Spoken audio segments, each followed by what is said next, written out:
Morning students. আশা করি তোমরা সবাই ভালো আছো। তোমরা সবাই জানো, করোনা ভাইরাস সংক্রমণের কারণে আজ গোটা বিশ্বজুড়ে এক ভয়াবহ পরিস্থিতি। পৃথিবীর প্রায় সবগুলি দেশে লকডাউন চলছে। আমাদের দেশ ও রাজ্যেও লকডাউন, স্কুল কলেজ সব বন্ধ। কিন্তু এই পরিস্থিতিতে থেমে থাকলে চলবে না, তোমাদের পড়াশোনা চালিয়ে যেতে হবে। তাই ভার্চুয়াল ক্লাস ছাড়া কোনো উপায় নেই। রাজ্য সরকারের উদ্যোগে এবিপি আনন্দ ও 24 ঘন্টা চ্যানেলে সেই চেষ্টা চলছে। আশা করি তোমরা সেই অনুষ্ঠানগুলি ভালোভাবে দেখছো। তোমাদের যে সকল বন্ধুরা এই অনুষ্ঠানগুলি এখনো দেখেনি, তাদের অবশ্যই এই অনুষ্ঠানগুলি দেখার জন্য উৎসাহিত করবে। এই পরিস্থিতিতে আজ আমি তোমাদের দশম শ্রেণীর জীবন বিজ্ঞানের একটি অধ্যায় নিয়ে আলোচনা করব এবং ভবিষ্যতে অন্যান্য অধ্যায়গুলি আলোচনার চেষ্টা করব। তোমরা মনোযোগ দিয়ে এটি দেখো এবং আলোচনার শেষে কোনো প্রশ্ন থাকলে আমার হোয়াটসঅ্যাপ নাম্বারে জানাবে। আজ আমরা দশম শ্রেণীর জীবন বিজ্ঞানের দ্বিতীয় অধ্যায় জীবনের প্রবাহমানতা শুরু করব। এই অধ্যায়টার নাম জীবনের প্রবাহমানতা কেন হয়েছে সেটি একটু জানা দরকার। আজ থেকে 3.7 বিলিয়ন বছর আগে পৃথিবীতে প্রথম জীবনের উৎপত্তি হয়েছিল। সে সময় পৃথিবীতে প্রথমে এককোষী প্রাণীর উৎপত্তি হয়, তারপর ধীরে ধীরে বহুকোষী জীবের সৃষ্টি হয়। আবার প্রতিটি জীবের জীবন শুরু হয় একটি মাত্র কোষ দিয়ে। বহুকোষী জীবেদের ক্ষেত্রে এই একটি কোষ বিভাজিত হয়ে অসংখ্য কোষের সৃষ্টি করে। এরপর এই অপত্য কোষগুলি আকারে বৃদ্ধি পেয়ে বহুকোষী জীবের দেহ গঠন করে। আবার এই সকল জীবেদের থেকে নতুন জীবের সৃষ্টি হয়। এইভাবে জীবন প্রবাহিত হয়। এখন প্রশ্ন হলো, কিভাবে জীবন বংশ পরম্পরায় প্রবাহিত হয়? কোথায় বা লুকিয়ে থাকে জীবনের এই সকল তথ্য? আজকের অধ্যায়ে আমরা এই বিষয় সম্পর্কে জানতে পারব। আজকের বিষয় কোষ বিভাজন ও কোষ চক্রের অন্তর্গত ক্রোমোজোম, ডিএনএ ও জিন।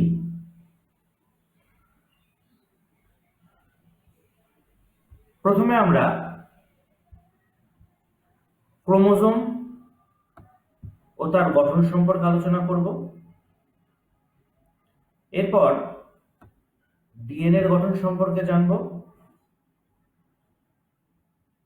এবং শেষে জিন নিয়ে আলোচনা করব।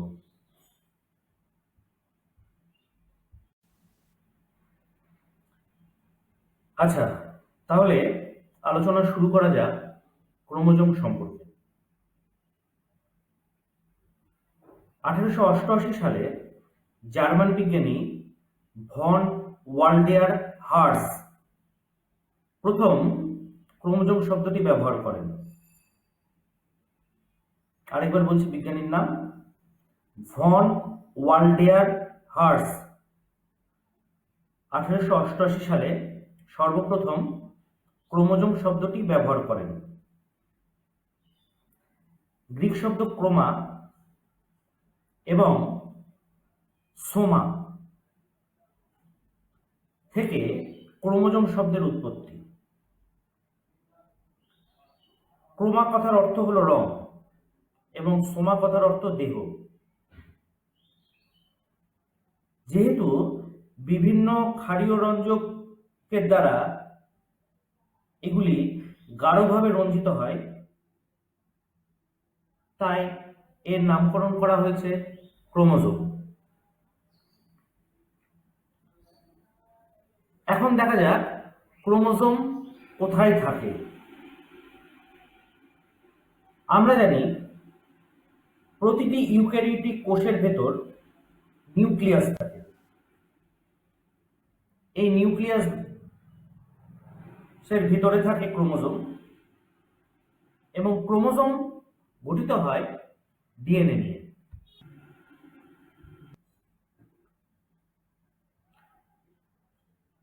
তাহলে আরেকবার দেখা যাক, প্রতিটা ইউক্যারিওটিক কোষের ভিতর থাকে নিউক্লিয়াস। এই নিউক্লিয়াসের ভিতরে থাকে ক্রোমোজোম। এই ক্রোমোজোম গঠিত হয় ডিএনএ দ্বারা। এবার একটু বিশদে দেখা যাক। একটি ইউক্যারিওটিক নিউক্লিয়াসের 4টি অংশ: নিউক্লিয় ঝিল্লি, ক্রোমাটিন জালিকা, নিউক্লিওলাস ও নিউক্লিওপ্লাজম।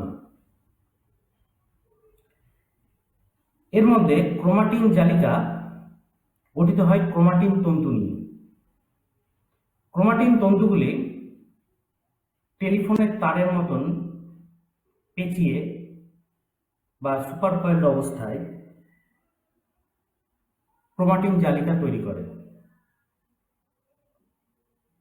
যখন কোষ বিভাজন হয় তখন এই ক্রোমাটিন তন্তুগুলি কনডেন্স বা ঘনীভূত হয়ে ক্রোমোজোম গঠন করে। অর্থাৎ ক্রোমাটিন তন্তুগুলি হল ক্রোমোজোম, যা নিউক্লিয়াসের মধ্যে অবস্থান করে। মানুষের দেহকোষে 46টি ক্রোমোজোম থাকে, এবং জনন কোষে অর্থাৎ শুক্রাণু বা ডিম্বাণুতে এর অর্ধেক সংখ্যক ক্রোমোজোম অর্থাৎ 23টি ক্রোমোজোম থাকে। দেহকোষের এই 46টি ক্রোমোজোম জোড়ায় জোড়ায় থাকে। অর্থাৎ বলা যেতে পারে দেহকোষে মোট 23 জোড়া ক্রোমোজোম থাকে। এই প্রতিটি জোড়া একটি আসে মায়ের থেকে এবং অপরটি আসে পিতার থেকে। অর্থাৎ 23 জোড়া ক্রোমোজোমের 23টি ক্রোমোজোম আসে মায়ের থেকে এবং বাকি 23টি ক্রোমোজোম আসে পিতার থেকে। এর মধ্যে 1 থেকে 22 জোড়া ক্রোমোজোমকে বলা হয় অটোজোম, এবং 23 নম্বর জোড়াতে যে ক্রোমোজোম থাকে তাদের সেক্স ক্রোমোজোম বলে। এদের সেক্স ক্রোমোজোম বলার কারণ এরা শিশুর লিঙ্গ নির্ধারণ করে। অর্থাৎ শিশুটি পুত্র হবে না কন্যা হবে তা নির্ধারণ করে এই ক্রোমোজোম দুটি। এই 23 নম্বর জোড়াতে XY দুটি ক্রোমোজোম থাকে।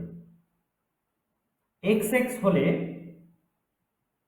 শিশুটি কন্যা সন্তান হয় এবং XY হলে শিশুটি পুত্র সন্তান হয়। সুতরাং দেখা গেল মানুষের সাপেক্ষে ক্রোমোজোম 2 প্রকার: সেক্স ক্রোমোজোম, যাদের কাজ লিঙ্গ নির্ধারণ করা, এবং অটোজোম, যাদের কাজ লিঙ্গ ব্যতীত জীবের সকল বৈশিষ্ট্য নিয়ন্ত্রণ করা।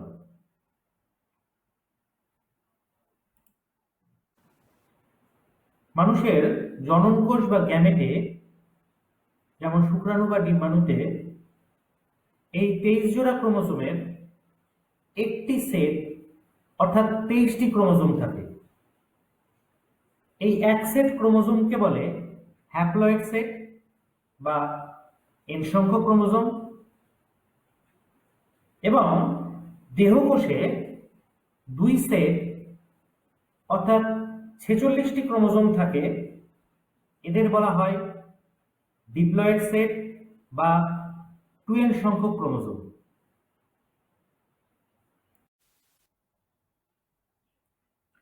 ক্রোমোজোম প্রধানত 5টি অংশ দিয়ে গঠিত হয়: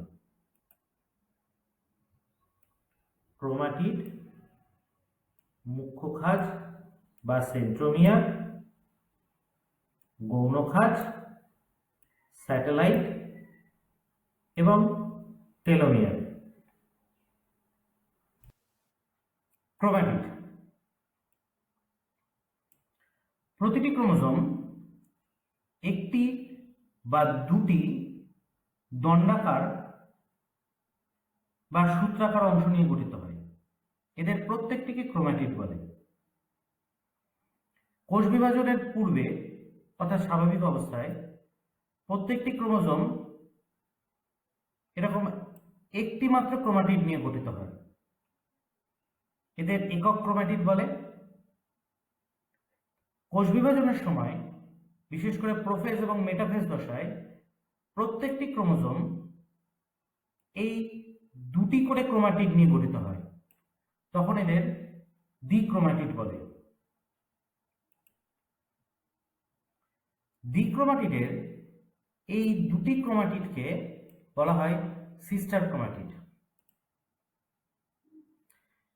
এবার বিষয়টা একটু স্পষ্ট করা যাক। কোষ বিভাজনের পূর্বে প্রত্যেকটি ক্রোমোজোম এরকম একটি করে ক্রোমাটিড নিয়ে গঠিত হয়।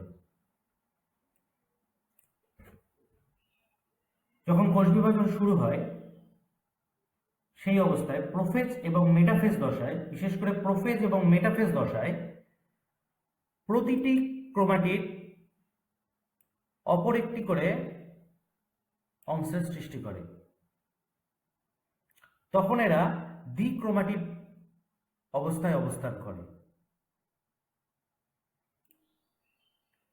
এই দ্বিক্রোমাটিড অবস্থায় এদের এই ক্রোমাটিড দুটিকে বলা হয় সিস্টার ক্রোমাটিড।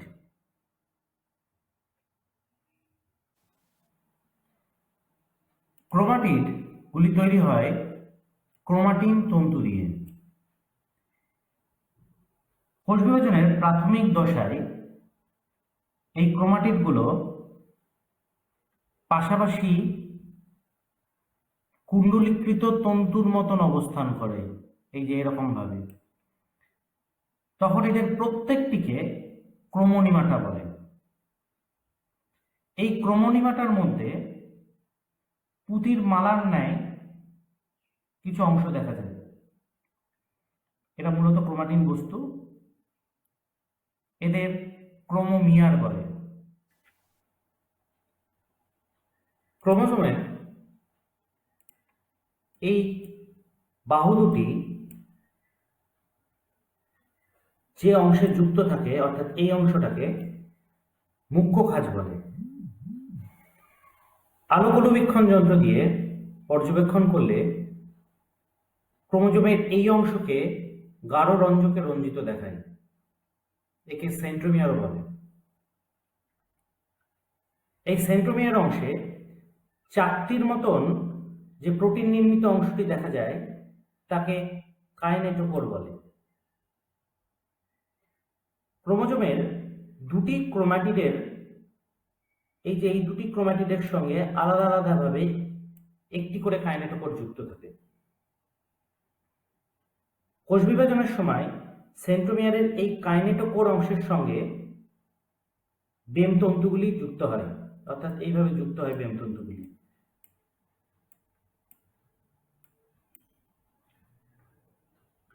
এবং কোষ বিভাজনের অ্যানাফেজ দশাতে এই সিস্টার ক্রোমাটিডগুলিকে পৃথক হয়ে দুই মেরুর দিকে যেতে সাহায্য করে এই কাইনেটোকোর অংশ। কোনো কোনো ক্রোমোজোমে মুখ্য খাঁজ ছাড়াও এক বা একাধিক গৌণ খাঁজ দেখা যায়। এই অংশ থেকে নিউক্লিওলাস সৃষ্টি হয়, অর্থাৎ কোষ বিভাজনের টেলোফেজ দশায় এই অংশ থেকেই নিউক্লিওলাস পুনরায় গঠিত হয়, তাই একে নিউক্লিওলার অর্গানাইজার রিজিয়ন বা নর বলে, NOR, নর বলে। এই গৌণ কাজের পরবর্তী ক্রোমোজোমের যে গোলাকার অংশটি দেখা যায় তাকে স্যাটেলাইট বলে। এই স্যাটেলাইট যুক্ত ক্রোমোজোমকে স্যাট ক্রোমোজোম বলে।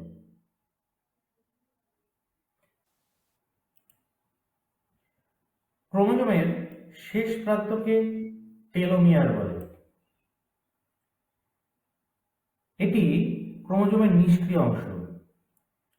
পাশাপাশি অবস্থিত দুটি ক্রোমোজোম যাতে পরস্পরের সঙ্গে জুড়ে না যায়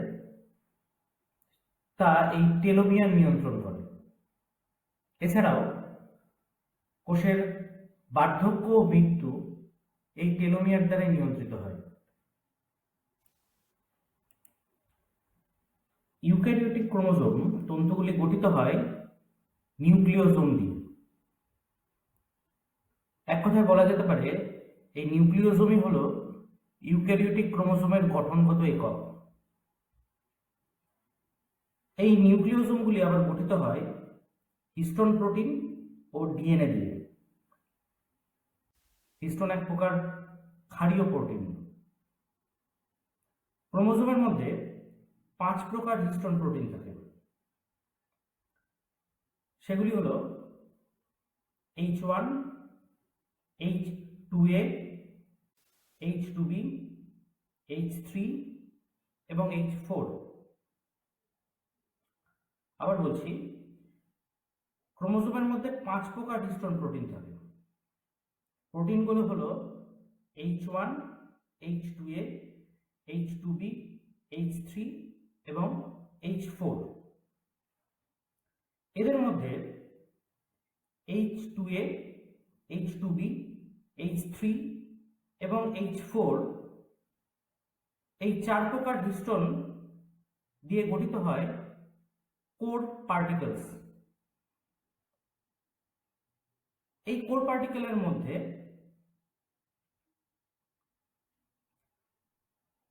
এই 4 প্রকার হিস্টোনের 2টি করে অর্থাৎ মোট 8টি অণু থাকে। একে অক্টামার বলে। এবার দেখা যাক এখানে যে পুঁতির মালার মতন অংশগুলি দেখা যাচ্ছে, পুঁতির মতন যে অংশগুলি দেখা যাচ্ছে এগুলি হলো আসলে কোর পার্টিকেলস। এই কোর পার্টিকেলকে পেঁচিয়ে থাকে ডিএনএ তন্তু, অর্থাৎ হিস্টোন কোর এবং ডিএনএ তন্তু মিলিত হয়ে গঠিত হয় নিউক্লিওজোম। H1 হিস্টোন প্রোটিনটি বাইরে থেকে ডিএনএ তন্তুকে এই কোর পার্টিকেলের সঙ্গে আটকে রাখে। এইভাবে হিস্টোন প্রোটিন ও ডিএনএ তন্তু মিলে গঠিত হয় নিউক্লিওজোম। আবার অনেকগুলো নিউক্লিওজোম পুঁতির ন্যায় পরপর সজ্জিত হয়ে গঠন করে ক্রোমাটিন তন্তু।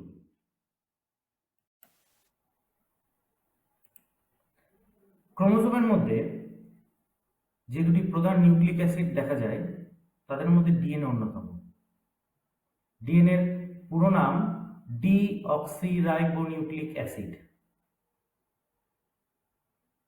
ডিএনএর উপাদান 3টি: ডিঅক্সিরাইবোজ শর্করা, নাইট্রোজেন গঠিত ক্ষার এবং ফসফেট। ডিএনএর মধ্যে বর্তমান ডিঅক্সিরাইবোজ শর্করা একটি 5 কার্বন যুক্ত শর্করা।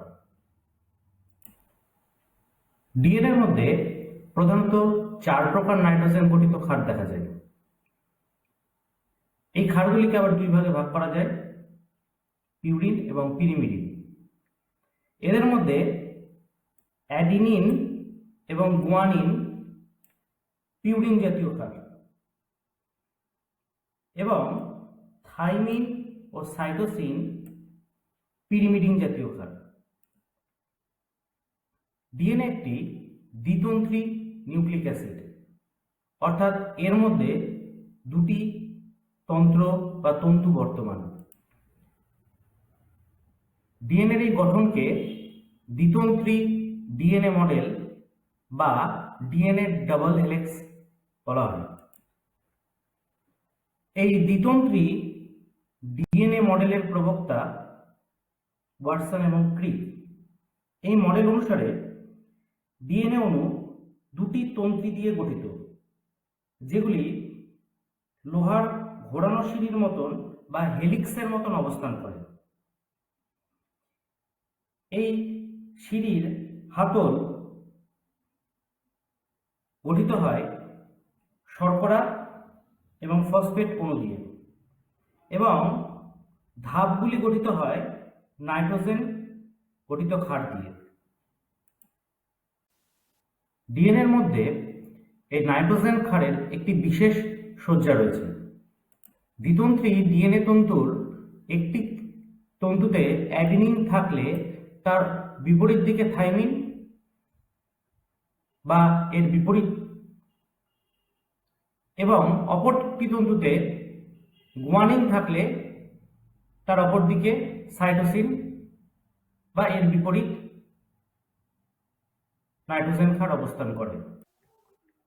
ডিএনএর মধ্যে বর্তমান এই নাইট্রোজেন ক্ষারগুলি অর্থাৎ অ্যাডিনিন এবং থাইমিন পরস্পরের সঙ্গে দুটি হাইড্রোজেন বন্ধনীর দ্বারা যুক্ত থাকে, এবং গুয়ানিন ও সাইটোসিন পরস্পরের সঙ্গে তিনটি হাইড্রোজেন বন্ধনীর দ্বারা যুক্ত থাকে।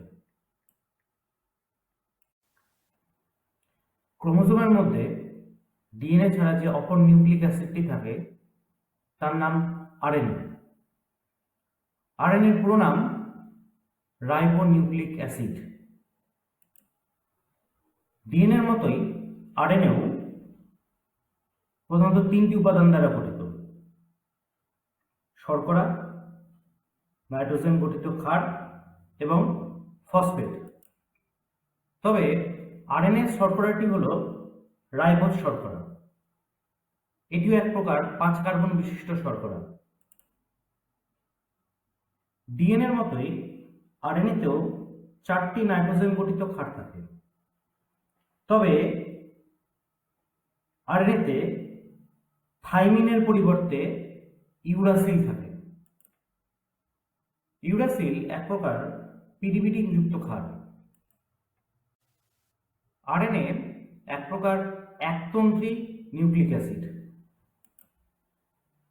কাজ অনুসারে আরএনএ 3 প্রকার: মেসেঞ্জার আরএনএ বা এমআরএনএ, রাইবোজোমাল আরএনএ বা আরআরএনএ, এবং ট্রান্সফার আরএনএ বা টিআরএনএ। মেসেঞ্জার আরএনএ ডিএনএ থেকে জৈবিক বার্তা কোডন রূপে বহন করে নিয়ে আসে এবং প্রোটিন সংশ্লেষে সহায়তা করে। রাইবোজোমাল আরএনএ মুখ্যত রাইবোজোম গঠনে ও প্রোটিন সংশ্লেষে সহায়তা করে, এবং ট্রান্সফার আরএনএ প্রোটিন সংশ্লেষের সময় উৎপন্ন অ্যামাইনো অ্যাসিডগুলিকে বহন করে নিয়ে আসে। এখন দেখা যাক ক্রোমোজোম, ডিএনএ ও জিনের মধ্যে কি সম্পর্ক। ক্রোমোজোম যে ডিএনএ দ্বারা গঠিত তার নির্দিষ্ট অংশ নির্দিষ্ট প্রোটিন সংশ্লেষের সংকেত বহন করে। আবার এই উৎপন্ন প্রোটিন জীবের বিভিন্ন চারিত্রিক বৈশিষ্ট্য প্রকাশে সাহায্য করে। সুতরাং বলাই যেতে পারে ডিএনএর ক্ষুদ্র ক্ষুদ্র অংশ যা জীবের চারিত্রিক বৈশিষ্ট্য প্রকাশে সাহায্য করে সেটাই জিন। অর্থাৎ জিন হলো ক্রোমোজোমের ডিএনএতে বিন্যস্ত একটি নির্দিষ্ট অংশ যা নির্দিষ্ট প্রোটিন সংশ্লেষের সংকেত বহন করে।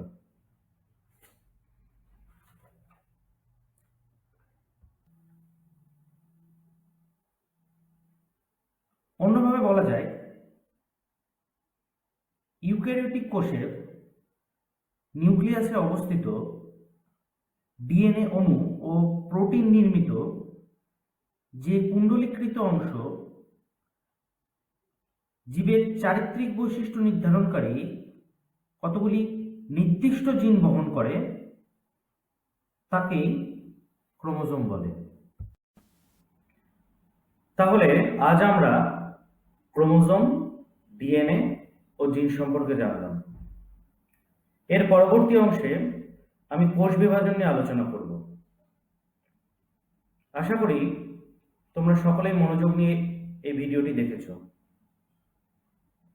তোমাদের কোনো জিজ্ঞাসা থাকলে আমার হোয়াটসঅ্যাপ নাম্বারে জানাবে।